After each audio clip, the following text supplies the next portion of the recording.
इस पर चर्चा करते हुए मैं आपसे निवेदन करना चाहता हूं कि ट्राइबल एरिया आपका जिला बांसवाड़ा, डूंगरपुर, प्रतापगढ़ और उदयपुर के 6 पंचायत समितियां और सिरोही जिले की आबू रोड और पेंडवाड़ा पंचायत समिति, इस एरिया को मिला करके रहने वाले वहाँ के आदिवासियों के लिए, उनके विकास के लिए ट्राइबल एरिया डेवलपमेंट डिपार्टमेंट बनाया गया। और ये डिपार्टमेंट 1975 में गठित होकर के ये व्यवस्था की गई थी कि ट्राइबलों के विकास के लिए एक ट्राइबल एरिया डेवलपमेंट कमिश्नर का पद होगा और वो ट्राइबल एरिया डेवलपमेंट कमिश्नर समय समय पर ट्राइबलों के बीच में जाएगा, पंचायत समितियों की बैठक में जाएगा और ट्राइबलों की विभिन्न प्रकार की समस्याओं की जानकारी करेगा और वो सरकार को सलाह देकर के समस्याओं का समाधान किया जाएगा। लेकिन इस डिपार्टमेंट के बढ़ने के बाद भी कोई भी कमिश्नर, मैं सन 65 से बराबर पंचायत समिति में जाता रहा हूं, कोई भी कमिश्नर पंचायत समिति बैठक में नहीं आया। इससे क्या हुआ कि ट्राइबलों की समस्याएं सरकार तक पहुंचनी चाहिए, वो नहीं पहुंची और नहीं पहुंची तो उसके समाधान का रास्ता भी कोई नहीं ढूंढ पाया। माननीय सभापति महोदय, आजादी के पहले ये एरिया जो ट्राइबल एरिया कहलाता है, वहां पर ना कोई सड़क थी, ना शिक्षा की कोई संस्थान थी, ना बिजली थी और न चिकित्सा सुविधा थी। लेकिन आजादी के बाद भी, ये डिपार्टमेंट बनने के बाद भी ट्राइबल एरिया के विकास में सड़कें बनी हैं और सड़कें प्रधानमंत्री सड़क योजना के अंतर्गत पहले 250 तक के रेवेन्यू विलेज और बाद में दूसरे चरण में 250 तक के हेमलेट और हैबिटेशन को भी सड़कों से जोड़ा गया। इससे ट्राइबल एरिया में सड़कों की सुविधाएं हुई हैं और आवागमन के साधनों की भी सुविधा हुई है। सभापति महोदय, चिकित्सा के क्षेत्र में भी sub centre, PHC, CHC tribal area में खुले हैं और लोगों को चिकित्सा सुविधा भी मिल रही है। सभापति महोदय, आप जानते हैं कि ट्राइबल एरिया में राजनीतिक दृष्टि से अलग ही एक व्यवस्था हुई। आप जानते हैं कि ट्राइबल एरिया की जितनी भी पंचायतें हैं, उस पंचायत में महिला या पुरुष ट्राइबल ही बनेगी। प्रधान उस पंचायत समिति में ट्राइबल ही बनेगा और एमएलए, एमपी और आपका जिला बांसवाड़ा और डूंगरपुर में तो जिला प्रमुख भी आदिवासी ही बनेगा। तो राजनीतिक दृष्टि से हम ये कह सकते हैं कि ट्राइबलों को बहुत अधिकार मिला है और एरिया खेती बाड़ी में भी सुधार हुआ है और धीरे धीरे विकास की ओर बढ़ रहा है। लेकिन माननीय सभापति महोदय, मैं ये बात निवेदन करना चाहता हूं कि आर्थिक दृष्टि से आदिवासी को संपन्न बनाने के लिए हमने कोई बड़े कदम नहीं उठाए और आर्थिक दृष्टि से नहीं उठाए तो जैन दर्शन में यह कहा गया है कि मनुष्य का बाह्य जीवन बिना धन से संभव नहीं है और मैं ये भी जानता हूं कि ऐसा कोई चमत्कारिक दिन आने वाला नहीं है कि आकाश से रुपया पैसा धरती पर गिरेगा और आदिवासी बीन बीन करके बोरे भर देगा और संपन्न हो जाएगा। ऐसा दिन भी नहीं होने वाला। इसलिए माननीय सभापति महोदय, आदिवासी को के पास पैसा कहां से आए?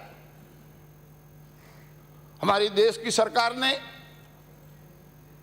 राष्ट्रीय रोजगार गारंटी कार्यक्रम बनाया और ये कहा कि एक परिवार को 100 दिन काम करने का अधिकार होगा।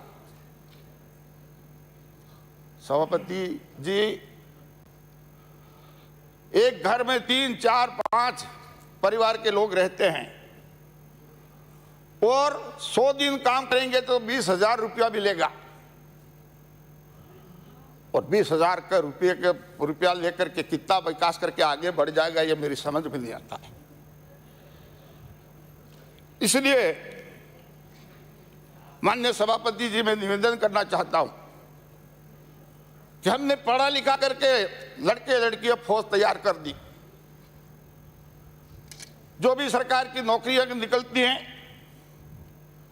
रिजर्वेशन के आधार पर जो भी हमारा कोटा बनता है, लड़के लड़कियां जाके उस नौकरी में फिट हो जाते हैं, नौकरी लग जाते हैं।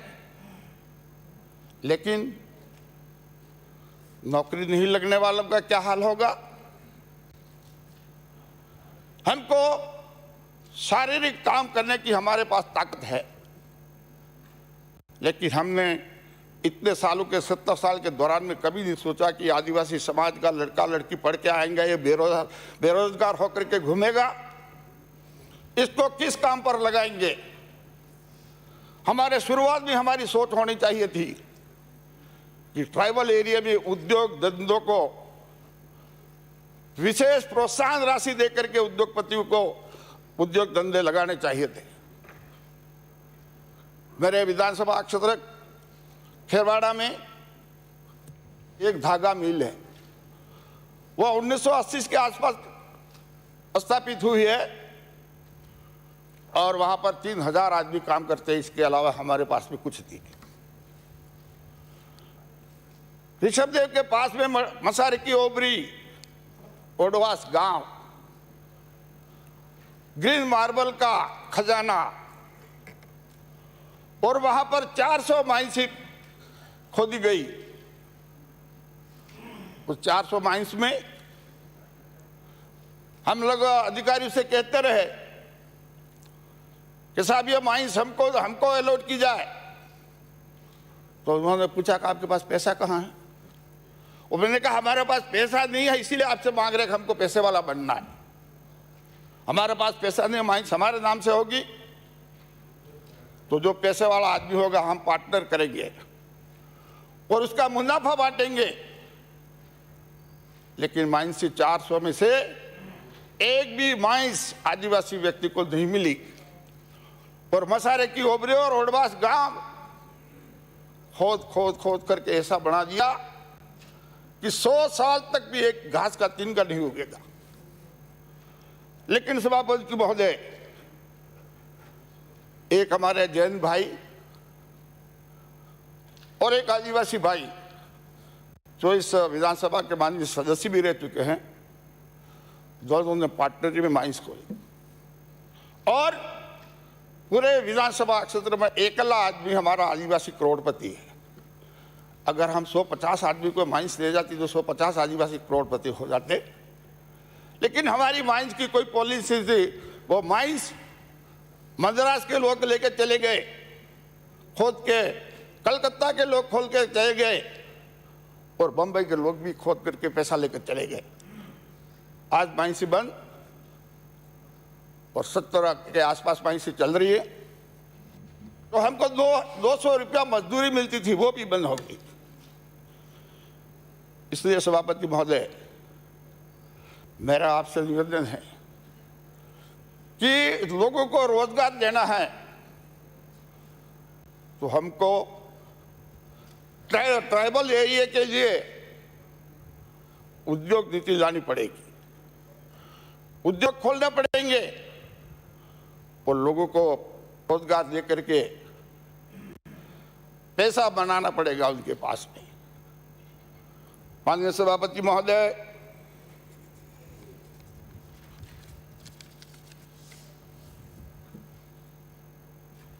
शराब के ठेके, संविधान के 5th शेड्यूल में व्यवस्था है कि ट्राइबल एरिया में शराब के ठेके नहीं होंगे, लेकिन 2003 में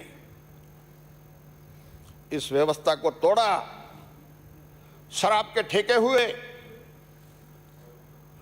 और पिछले सालों में जो ठेके हुए वो लॉटरी के आधार पर था और लॉटरी में हमारे लोग कई शराब के ठेके लेने में कामयाब हो गए। लेकिन अब फिर जाके एक षड्यंत्र रचा, कहा कि ये ऐसा नहीं होगा, ये तो नीलामी के आधार पर होगा। और वहां हमारे आदिवासी कोई नीलामी में ठेका लेने के लिए कामयाब नहीं हुआ। तो मैं आपसे ये बात इसलिए कहना चाहता हूं कि कानून तो कहता है कि ट्राइबल एरिया में दारू के ठेका मत करो, फिर भी आप दारू का ठेका कर रहे हो और हमको पिला रहे हो। हम पिएंगे, आपके खजाने में रुपये भी डाले, पर हमको रुपया भी कमाने दो। क्यों नहीं हमको ठेका देना चाहते हो आप? ऐसी व्यवस्था करो कि ट्राइबल एरिया का ठेका ट्राइबल और ट्राइबल एरिया का आदमी ही ठेका ले। नहीं तो जैसे हमारी माननीय सदस्य अभी कह रही थी, बंद करो, और आप बंद भी करना नहीं चाहते हो, रुपया कमाना चाहते हो, और हमारे आने वाली पीढ़ी दारू पी के भमती हो गई सड़कों पर, हम उसको भी बर्दाश्त कर रहे हैं, लेकिन ठेका हमको देने की व्यवस्था आपको करनी पड़ेगी। और नहीं करेंगे, हमारे पास पैसा नहीं आएगा, तो आप जानते हो ये जिंदा और भूखा व्यक्ति ज्यादा दिन शांत नहीं रहेगा, तो कुछ भी खेल कर सकता है। इसलिए मैं सभापति महोदय कि शराब के ठेके सरकार इसके बारे में सोचे। मैं आपसे यह भी निवेदन करना चाहता हूं कि आपकी सार्वजनिक वितरण प्रणाली है, ये प्रणाली आपने जो लाइसेंस दिए हैं उनको व्यापार करने का लाइसेंस दिया, जबकि ये अनाज वितरण कंट्रोल का अनाज वितरण करना है, और वो व्यापार का लाइसेंस जब तक वो जिंदा रहे तब वो लाइसेंस लेके बैठा रहता है, उसको किसी तरह का भय नहीं है। इसलिए लाइसेंस को रिन्यू करने का प्रोविजन करो कि 5 साल के बाद में अगर इसका व्यवहार अच्छा रहा, गरीबों को दाना सही वितरण किया, तो उसका लाइसेंस रिन्यू होगा, नहीं तो नहीं होगा। और इस रिन्यू लाइसेंस में भी, क्योंकि बीपीएल परिवार पर ट्राइबल लोग ही ज्यादा हैं, तो आप ट्राइबल को भी क्यों लाइसेंस देना क्यों नहीं चाहते हो? उनको ठेका दो कि उनको लाइसेंस दो, उनको दाना वितरण करो, तो दो पैसे उसके पास में भी आएंगे। माननीय सभापति महोदय, महुए की शराब को लेकर के बार बार जिक्र होता है, और मैं ऐसा मानता हूं कि इस महुए के दारू से आदिवासी समाज बर्बाद हो रहा है, और इसलिए बर्बाद हो रहा है कि जैसे ही दारू उसके घर पकड़ा जाए, उसके खिलाफ में केस दर्ज होगा और 15 साल 20 साल तक कोर्ट में पेशी करता रहेगा। अगर वो आदमी हमारा गुजरात में पकड़ा जाए, तो गुजरात में मजिस्ट्रेट साहब 2 पेशी हुई, तीसरी पेशी मजिस्ट्रेट साहब उसको पूछे कि तमने तुम्हारो गुनो कबूल छे? हाँ साहब कबूल छे। तो जाता रहो, 50 रुपया जुर्मानो, और हम हजारों रुपये भर करके 20 साल तक 30 साल तक केस लड़ करके बर्बाद हो जाते हैं। और ये महुए की दारू इतना आदमी के चस्का लग गया है, आदिवासी समाज के व्यक्ति को कि वो जल्दी छोड़ना भी नहीं चाहता है। लेकिन मैं आपसे ये बात कहना चाहता हूं कि ये महुआ जो आपका है, महुआ का फूल है, वो राजस्थान में नहीं है, गुजरात से आता है, मध्य प्रदेश से आता है और ललितपुर उत्तर प्रदेश से आता है। आप वहां से इस माल को क्यों आने देते हो? आप जानते हो कि इसलिए जाके शराब बनेगी, शराब बनेगा तो हम पकड़ेंगे तो जेल में रखेंगे।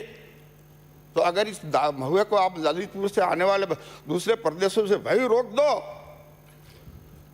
तो ये महुआ आएगा भी नहीं, शराब बनेगा भी नहीं, हमारे समाज का आदमी बर्बाद भी नहीं होगा।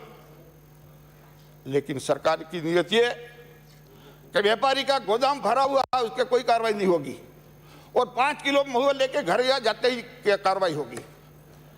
इसलिए सभापति जी, इस बात पर को भी सरकार को चिंतन करने की जरूरत है और ये बर्बाद आदिवासी हो रहा है उसको किस तरह से रोका जाए इस महुए की शराब से, इस पर भी सरकार चिंतन करे। माननीय सभापति महोदय, एक समाज में और बुराई, वो है मोताना प्रथा और इस मोताना प्रथा से भी समाज बराबर बर्बाद हो रहा है। किसी भी तरह का अपराध होता है तो सरकार तो आईपीसी लगाती है और उसको कहती है जा जेल में, और समाज के लोग इकट्ठे तौर वो अपनी तरह से दंडित करते हैं। तो मैं आपसे दरख्वास्त ये करना चाहता हूं कि सरकार ऐसे कानून व्यवस्था करे कि मोताना प्रथा किसी भी तरह से कंट्रोल में हो जाए, फैले नहीं और लोगों को, समाज के लोगों को बर्बाद नहीं करे। अन्य सभापति महोदय,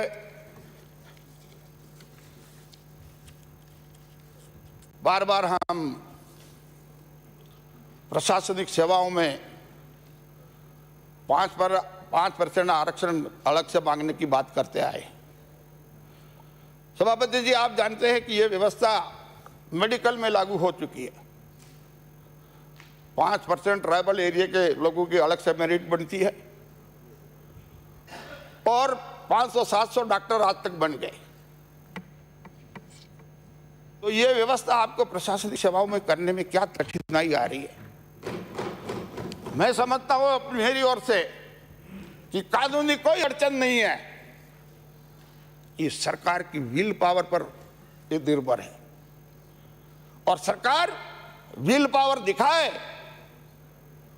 और ये 5% प्रशासनिक सेवाओं में हमसे हमारा अलग कर दे। आप मेरिट लिस्ट बनाइए 1 से लेकर के 5, 1 से लेकर के 7। अगर हमारा आदमी, हम क्वालिफिकेशन के साथ में कोई समझौता करना नहीं चाहते। हम चाहते हैं कि अगर हमारे 2 आदमी क्वालिफाई हो गए तो 3 आदमी आप उधर 5 के बाद में, 7 के बाद में 8-9 भर दीजिए, 10 भर दीजिए, लेकिन एक बार तो हमको मौका दो। वो मैं ये बात इसलिए बार बार कह रहा हूं कि एक सड़क पर मजदूरी करने वाला का बेटा, गुजरात में डूडी बांधने वाले का बेटा और एक आईएएस, एक आईपीएस, एक आरएस, आरपीएस का लड़के के बीच में कंपटीशन हो रहा है और बट नेचुरल है वहां पर उस काश्तकार का, इस गरीब का, मजदूर का बेटा कभी उनका कंपटीशन करके नहीं आ सकता। तो ये इतना समय तो गुजर गया। ये होते होते अब ये वक्त अब ये आया है कि सभापति जी उसका किसी भी तरह से निस्तारण कराओ, ये फैसला कराओ ताकि आने वाली पीढ़ी को प्रशासनिक सेवाओं में जाने का मौका मिल सके। माननीय सभापति महोदय, एक बात और आपसे निवेदन करना चाहता हूं कि टीएसपी एरिया में ग्रेड 1 से लेकर के 9 तक की सर्विसेज, उसमें 2 कैटेगरी में आपने बांट दी, एक रिजर्व और एक अनरिजर्व। रिजर्व में 45 एसटी, 5% एससी और अनदर 50% अनरिजर्व। अनरिजर्व को लेकर के एरिया में अशांति फैली और वो अशांति इस हद तक पहुंच गई कि प्रशासन को कड़े कदम उठाने पड़े और 2 लोगों की मौत हो गई। मैं आपसे ये बात इसलिए कहना चाहता हूं कि ये प्रॉब्लम खड़ी है और समय रहते हुए प्रशासन को और सरकार को मिलकर के इस प्रॉब्लम को सॉर्ट आउट करना है। अब सॉर्ट आउट करने का क्या फॉर्मूला होगा वो तो मेरे समझ में नहीं आता है, लेकिन मेरे से पूछेंगे तो बताऊंगा। अभी सदन में नहीं कहना चाहता। इस प्रॉब्लम को सॉर्ट आउट करो ताकि हमारा सदियों से भाईचारे के साथ हम रहते आए हैं, ट्राइब और नॉन ट्राइब सब। एक छोटी बात को लेकर के मिसगाइड होकर के और लोगों ने अपना राजनीति में व्यक्तिगत दर्जा ऊंचा करने के लिए इस खेल को खेला और इससे पूरा ट्राइबल देश में बदनाम हुआ, देश विदेश तक उसकी खबर गई। इसलिए मैं चाहता हूं और मैं दरख्वास्त करता हूं आपसे कि सरकार इसको गंभीरता से ले ताकि इस तरह की घटना फिर से पुनरावृत्ति नहीं हो और सब हम लोग सदियों से साथ साथ में भाईचारे से रहते आए, वैसे रहते आए। सभापति जी, आप मेरी ओर बराबर देख रहे हैं, मेरे को यूं पड़ता है कभी फटकारने वाले हो, लेकिन 1-2 बात एक मैं अपनी बात खत्म करना चाहता हूं। खेरवाड़ा में लंबे समय तक मिलिट्री की भर्ती हुआ करती थी। पता नहीं पिछले 5-7 साल से उस मिलिट्री की भर्ती को खेरवाड़ा से हटा दिया गया। मैं आपसे निवेदन करना चाहता हूं कि सरकार फिर से इसके प्रयास करे। भारत सरकार के गृह विभाग से बात करनी पड़े तो करे, लेकिन मिलिट्री में भर्ती होने वाले कैंप वहां से फिर से खेरवाड़ा में लगाए जावे ताकि नौजवान हमारे जो भी पढ़ा लिखा जो भी आ रहा है उसको फौज में जाने का अवसर मिले। और जब वो फौज में जाएगा तो उसकी जो संकुचित भावना पैदा की है लोगों ने ट्राइब नॉन ट्राइब की, वो उससे ऊपर उठ करके देश की सेवा करेगा। इसलिए यहाँ पर कैंप लगाने की बात भी आप से माध्यम से सरकार से कहना चाहता हूँ कि मिलिट्री की भर्ती बहाल करें। आखिर में एक बात और कहते हुए सभापति जी कि उदयपुर जिला बड़ा है, इसके साथ साथ में ट्राइबल एरिया कोटड़ा में रहने वाला, खलासिया में रहने वाला, झारोल में रहने वाला, खेरवाड़ा में रहने वाला, केसरिया जी में रहने वाला, सेमारी, सराड़ा और बिछीवाड़ा, ये लंबा एरिया है जहां पर प्रशासनिक अधिकारियों की पहुंच नहीं हो पाती है। और आदमी हमारा इतना होशियार भी नहीं हुआ कि अधिकारी के पास जाओ और अपनी बात कह दे और अपनी समस्या का समाधान करा दे। इसलिए प्रशासन की दृष्टि से ठीक व्यवस्था चले, आम आदमी को बड़े अफसर तक जाकर पहुंच करके अपनी बात कहने का अवसर मिले। इसलिए खेरवाड़ा में जिला मुख्यालय करने की सरकार से मांग करता हूं। आपने समझ लिया। धन्यवाद। जय हिंद। श्री हरेंद्र दिनेमा।